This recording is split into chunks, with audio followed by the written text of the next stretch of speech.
అయితే సుజిత్ గారు దీంట్లో ఒక సాంగ్ కూడా షూట్ చేశారని చెప్పారు. బట్ ఆ సాంగ్ తీశారు. ఏంటది సెట్ కాలేదా? లేతే ఆ! నెక్స్ట్ టైమ్ యాడ్ చేస్తారా? యాడ్ చేస్తాం సార్ యాక్చువల్లీ. ఇప్పుడు హ్మ్.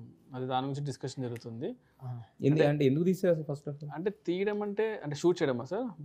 ఎందుకు సినిమాలోంచి తీశారంటే తీశారు. సినిమా షూట్ సినిమాలోనా? చేశారు కదా ఆల్రెడీ. షూట్ షూట్ చేసాం. చేసిందే ఎందుకు కట్ చేసి అది ఎడిట్ చేశారు? ఎడిట్ ఎందుకంటే సార్ బేసికల్‌గా అవర్ ఇంటెన్షన్ వాస్ లైక్ ఒక ప్లేస్‌లో పెడదామనే ఇంటెన్షన్‌తో ఆ పాట తీయడం జరిగింది. కానీ ఎడిట్ అంతా అయిన తర్వాత మనం అనుకునే పాయింట్‌కి ఆ పాట స్పీడ్ బ్రేకర్ లాగా ఉంది అని ఒక ఇంటెన్షన్ ఉండిందనమాట. ఇప్పుడు ఆ పాట మళ్ళీ తీసుకొని స్పీడ్ బ్రేకర్ అవుద్దా అంటే ఒక స్పీడ్ బ్రేకర్ తీసి ఇంకో స్పీడ్ బ్రేకర్ పెట్టినట్టు వి బ్యాలెన్స్ ఇట్ అనమాట. ఇప్పుడు ఏదైతే ఇప్పుడు పెట్టడం జరిగిందో దాన్ని we just clubbed it and did and ఎప్పుడైనా ఎగ్జామ్ రాసేటప్పుడు ఏమవుద్ది, మనం ఫుల్గా చదువుతాం ముందంతా, లాస్ట్ మినిట్ చదువుతున్నప్పుడు మాత్రం ఏదో చదివేస్తాం కానీ ఎక్కేస్తాయి. 10 నిమిషాలు చదివినప్పుడు లాస్ట్ ఎక్కేస్తాయి కదా. అలాగే ఇప్పుడు ఏదైతే సినిమా అయిన తర్వాత మన బ్రెయిన్ ఇంకా డబుల్ స్పీడ్ పనిచేస్తాం. 15 డేస్ అన్నా కదా, లాస్ట్ 15 డేస్ అని. ఆ 15 డేస్లో తీసుకున్న డెసిషన్స్ అనమాట ఇవన్నీ. ఏది కరెక్ట్ ఏది తప్పు, సినిమాకి అడ్డంగా ఏమి ఉండకూడదు, ఫ్లోలో ఏం చెప్తున్నామని అలా కాల్స్ కొన్ని తీసుకున్నాం అనమాట. తీసుకొని ఇప్పుడు మళ్ళీ రిలీజ్ అయిన తర్వాత ఓకే ఇది ఇక్కడ పెడదాము, ఇక్కడ వర్కౌట్ అవుతుంది, కొన్ని ఫీడ్బ్యాక్స్ తీసుకొని వి డిడ్ ఇట్ అనమాట. So it will comes it in day or two it will be attached actually. Okay sir.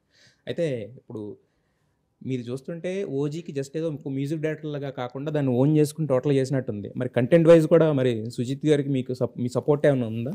అంటే అర్థం కాదు. కంటెంట్ వైజ్గా అంటే ఇప్పుడు స్క్రీన్ ప్లే వైజ్గా కానీ వీటిల్లో కానీ ఇది ఇక్కడ నుంచి ఇక్కడ తీసి ఇక్కడ పెడితే ఇలా నాకు తెలియని దాంట్లో నేను అసలు వేలే పెట్టనండి. అది that's not my cup of tea. Sujeeth team is fantastic team. అంతా మా ఏజే, we are all in the same age. So we understand, మా వేవ్ లెన్స్ వర్ సేమ్, అందరం ఒకే గ్రూప్ లో ఉన్నాం. ఓజీ యూనివర్స్ అని మాకు ఒక గ్రూప్ ఉంది. సో దాంట్లో వీఆర్ ఆల్ దేర్. సో ఇది ఇప్పటి ఆగే సినిమా ఇది కాదు, ట్రావెల్ కాదు. దీనికి what ever it is, what sequels prequels what ever it is, OG will survive for next 10 years అండి. ఎస్, అదే డౌట్ చాలా మందికి. ఓజీ సెకండ్ పార్ట్ అని వేశారు, అది సీక్వెల్ ప్రీక్వెల్ అది తెలుస్తుంది సార్. ఇంకా మాకే ఇంకా అలాగే వెళ్ళని రెండు ఒకసారి షూట్ చేస్తాం అనుకున్నాం, సీక్వెల్ లాగా షూట్ చేసి. అదే అనేది సెకండ్ పార్ట్ సీక్వెల్ అవుతుందా? ప్రీక్వెల్ ఉంది, సీక్వెల్ ఉంది సార్. యాక్చువల్లీ రెండు ఉంటాయి. Okay. So we are shooting it at a time అనమాట. అట్ ఏ టైమ్ షూట్ చేసి రెండు వీఆర్ రిలీజింగ్.